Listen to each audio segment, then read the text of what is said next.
Men Toshkent viloyati Bekobod tumani Shohrubek Shahzodbek fermer xo'jaligi rahbariman.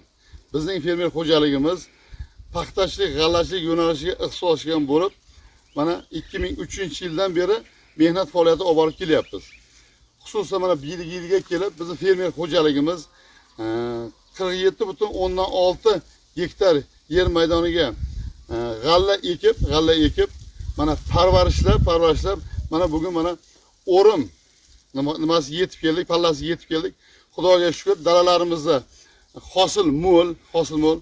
Xususan maqtanib ayta olamizki, shu yil mana muhtaram prezidentimiz bizga ko'rsatgan yo'llarini to'liq o'sha yo'ldan borib, bizga bergan ilmiy tushuntirishlarini o'shalar asosida mehnat qilib mana g'alla maydonlarimizga kuzdan va pishish pallasigacha o'rtacha 1 tonna dori berib agrotexnik tadbirlarni o'z vaqtida ilmga, bilimga asoslanib mana mehnat qildik. Xudoga shukr, mana o'zlaring ko'rib turibsizlar, mana g'alla maydonimizda xudo xolasa o'rtacha 100 sennerdan oshiq mana g'allamiz turibdi.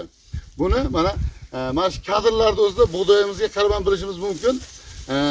Shu paytgacha biz borki bu mehnat qilgan ekanmiz, lekin ilmga, bilimga asoslanib emas. Mana xususan bu yil mana shu bizlarga biriktirilgan olimlardan mana prezidentimiz bizlarga rahnamolik qilib, olimlarni ham bizlarga qishloq xo'jaligiga biriktirib berdi.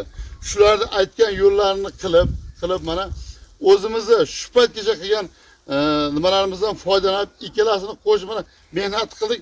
Xudoga shukr, biz dalalarimizda hosilimiz mo'l. Xudo xolasa yaxshi niyat qilyapmiz. Mana yetib keldik xirmonga. Bugundir, ertagadir mana xirmonni yig'amiz.